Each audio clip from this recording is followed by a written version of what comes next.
Oh, that's interesting. I can end stream and end recording. Oh, that's cool. Oh, whatever.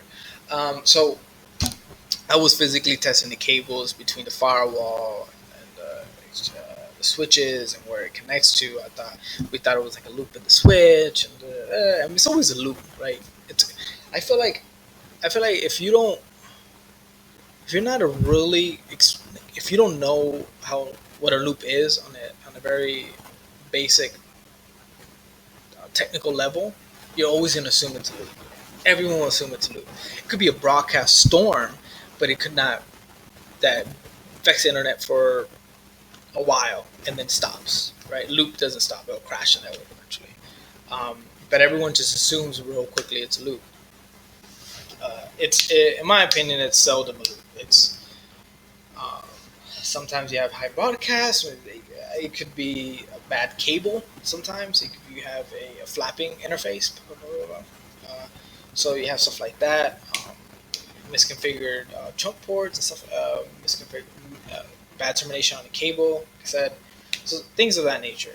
Um, or a switch can be literally like turning on and off cycling. Like that can cause a broadcast. Always turning on, turn back on, turn on, turn back on.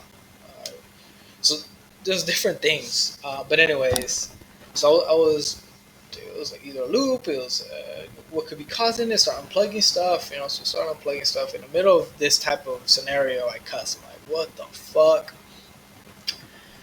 I never seen a high level executive or business owner get that scared. Come on, like I've never seen that before. She just popped up and said, "What happened?" I'm not man. I was just thinking. He was like, and looked at me like death. So ever since then, I was like, yeah, I probably shouldn't cuss anymore during a scenario like this or in an environment where you can easily massively fuck up something and affect the business or running business, right? But so the cause of it was a DNS problem and one of our domain controllers. So we had dual domain controllers. Some of the computers were on an older domain, some of them on our new one. The problem with the new one of the servers was frozen, I think, or not responsive. And it's like I said, now I could probably solve the problem in like 15 minutes. Probably the longest thing that'll take me to solve this issue will be logging into the hypervisor itself. Um, I think that's the only thing that'll take me a while to troubleshoot that. But like I said, it was a couple hours, several hours. Even the CEO was there, and he was the owner of this technology company, and he actually made me feel at some point during my employment there very insecure and very unhappy by working there. Just a very bad role model. Um, but and then this person, when early on, I looked up to him, so I didn't know any different, right? Um, and I, yeah, he comes down and he couldn't solve it. I end up solving the problem, and then the owner of the organization tries to give me $100 tip, and it was funny because I didn't take it. I was like, no, no, sir, of course not. The business owner's name, I said it. I was like, he takes care of me very well. And he did it. It was $1 over minimum, and I was working my face off with this organization. But it didn't matter. I always, very early on, I didn't care about the money because, like, again, I always make sure that this is said is consistently on my podcast. Is that what matters is the experience you get and what you benefit out of it at any given time. If you don't like doing something and you're forced to do it because of the level of skill set that this person sets for you, that look, you're here, and they're not giving you or pushing you constantly to be better, or giving you an avenue, or telling you this is how you should get better, it's likely that one, they probably don't know, and two, they are intimidated by you. Always work for somebody because everyone works for somebody. Right? Even if you're a business owner, you got clients. Right? But if you're working for somebody that is not giving you an avenue for a better, more improved life, um, then you probably should be starting to think of where to go next, right? And this person gave me no advice, but even had a manager actually I really respect tell me not to go to school anymore, stop going. I didn't listen to that. Thank God I didn't. But yeah, this is a story of me working in an environment very similar to some of these funny Google pictures of terrible wiring jobs, and I actually was working in an organization that promoted this. Could not solve a problem like this because it's more of a, and the reason why I see, if you look, when I look at this photo here, I look at an organization that is afraid of unplugging stuff. Okay, I don't want to unplug this cable because I am not sure if I can bring the network back up. That in itself is a problem. If you cannot unplug everything and plug everything back in with some level of confidence that you'll be able to get the system back up, then you are not qualified to work in an environment at all in MDF, in my opinion. You should be working under somebody who does have that ability and can do that. Because what happens here is people who do not know how to do that work in this type of environment and are afraid of cleaning it up. Right? There's a lot of temporary cable, a lot of like bucket. To be honest, it's like let's run it from here to here, and this. Oh, it's working. Okay, great. Don't touch it. Bye. Right? And obviously, it's done by the same people because they're all same color. So, one of my technicians, I actually made it very clear on just on a office level. The cable is gonna look nice, gotta because that habit moves on to when you get into a rack, and you're gonna keep doing that, right? It's all form of habit. It is a messy habit. This is the person that runs a cable. I want to see this person run a cable who administers this network to run a cable in an office, and I would like to see how they run it because it's probably terrible as well, right? Um, but I worked in an area like this, and the stuff that I've seen now is bad, but not how I originally seen it. It's always been a gradual improvement on my it's just experiences in MDFs and IDFs. Um, but funny enough, there is a positive on that story. I did end up getting a raise after that, so that was cool, right? I did get a raise for that work, which is awesome, cool. But it was shortly after that, about 6 months after that, I quit, left that job, uh, and I moved on. But yeah, that was pretty much my story um, of just that one particular story of me bringing up the network and solving the DNS problem. And I hate telling the end story because it's not the solution. It wasn't a masterful solution. A lot of this stuff isn't. Other stuff isn't complicated. Usually, when people have, oh, the network goes down randomly, we need you to come solve it. It's like it's a big puzzle. So, no, it's not. I'm thinking in my head, you probably have, like I said, a bad cable somewhere, or your firewall's rebooting randomly. You don't even know it because you don't have any logs or any monitoring. Um, the position I'm in now, the trending word was bandwidth. We need more bandwidth. Reality is you're just updating 100 PCs at the same time.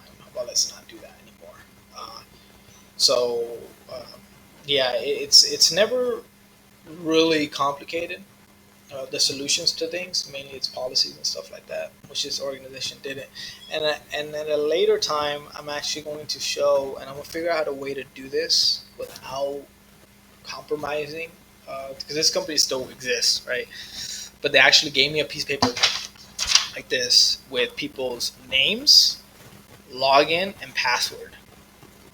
Like in the top, it literally labels like MCS users login and MCS users, and then the application that's used for some of their like processing.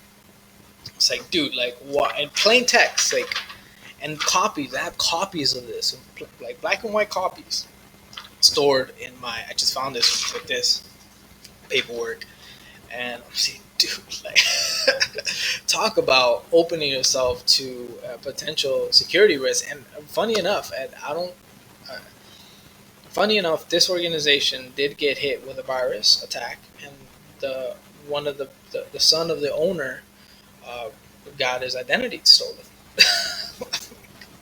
You don't think they have some correlation there? But obviously, it was over their head. I actually got written up. Well, not written up. Kind of restricted on going to this client site because I said that they needed an upgraded firewall, which they did. They were running an ISA firewall that was from 2006. At the time, it was 2013. So yeah, 100%. You need a upgraded firewall, especially when we're not filtering anything at all. So it's literally yes out, yes in, and there's nothing else really that was preventing it. No active SSL, no active prevention of any type of access to websites or anything like that. We also were running uh, unlicensed Windows on majority, I think 50% of the computers. So whatever. But yeah, that was my experience. So I kind of want to leave these kind of short, not too long. Maybe not an hour stream or anything. So yeah, I'm gonna be playing with buddies today, uh, and actually I'm gonna have potentially both of them on my technicians, and we're all kind of quarantined. So maybe we can do like a um, stream or a just like a podcast or something to talk about their experiences. As one of them is their first IT job, and the other one has had a kind of like a PC repair experience, but he has his OSCP, so I think he has some. And the other one has an A plus, so I think they both have some good insights, especially on certification stuff, and actually give you a review on how I manage them, and if maybe they can tell you whether I suck and where I can improve, and how. Because for me, man, look. So for me, it's important when you are in this career and you're working in a team that's toxic and a manager that's toxic. When you're looking for a job, make sure you interview the person interviewing you. They have to be okay with you asking a bunch of questions. If they're give a negative, I once denied a job. I was unemployed. I've been talking about this for a while, but I did get fired before, and I actually denied a job um, because I feel like I was going to get fired from that job too. And the reason for that was because the CEO was not cool, like at all. He was very negative, and they offered me a position. I said no. I said no. You know what? I don't think this position is right for me. So always don't be afraid to deny jobs. I know job's a job, money's money, but in this day and age, you can drive Uber, and that's exactly what I did. I drove Uber. Um, wow, I didn't drive Uber. I got a job and then I drove Uber, but because you got to spend money to make money. But if right now you're in a position that you hate because not because of the work you do, but because of the environment you're in, and the way you determine that, right, is you go in and the people you want to, if you can, all you want is to be left alone to do your job. That is a sign that you're in a toxic environment. So get out. Like I would suggest you not get fired because it's always going to be a little mark on your um, job experience and your timeline. Just quit. Start go on Uber, right? Go on Uber, start a stream, like podcast, whatever. Talk about your experiences. Do labs at home, make some money there. Do something, right? Get yourself out so that way you don't become miserable and depressed. That's what happened to me, right? And so I got out of it and started kind of realizing when I'm in that state, so I can get away from it faster. But I don't regret my experiences. They were great. I have awesome stories I can share with you guys now. But in any case, I'm gonna use this today playing COD. Have you guys played Warzone? That's just dope. It's like PUBG. I play PUBG Mobile. My buddy from LA, he was telling me to get on it. Finally got on it, and that shit was pretty fun. My phone was way too small for it. Tiny phone, right? It's a Pixel.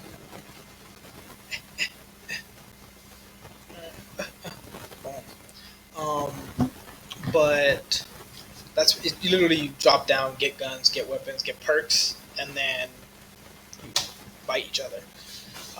So that's pretty basic. It isn't like Fortnite where you build shit.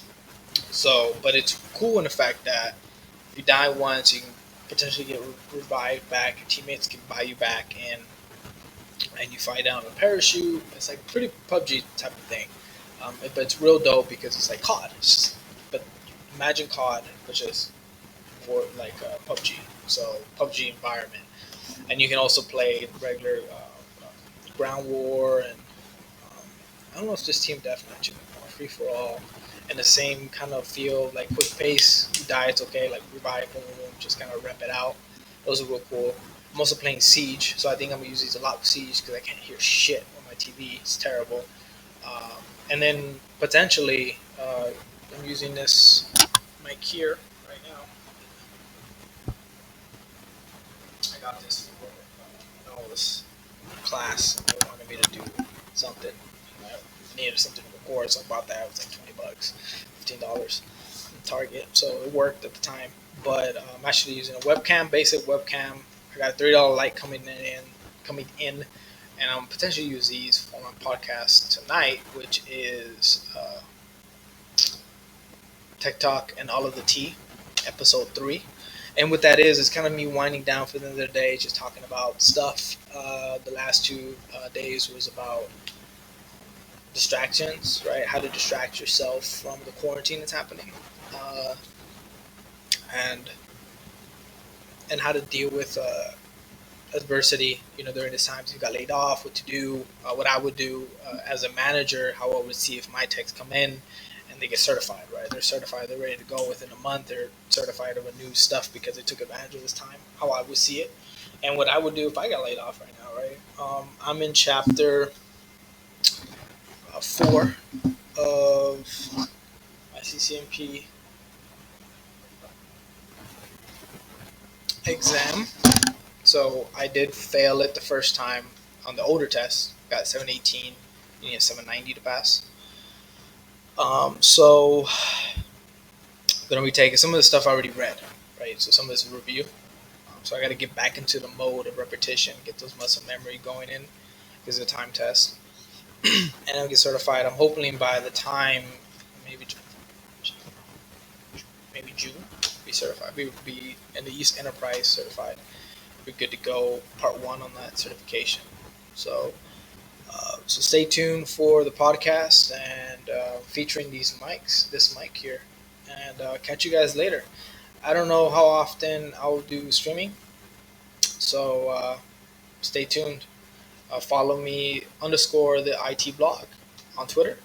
Follow me on Instagram, the IT blog, Facebook, the IT blog, LinkedIn, actually Jose Rene Alvarado, and Twitch. Drop a follow, I think, is on Twitch. Oh, I'm also on YouTube.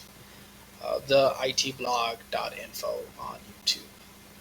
So I really appreciate you, that one person and that other person who like bounced out. I don't know why he bounced out, but whatever. Talk to you guys later. Peace.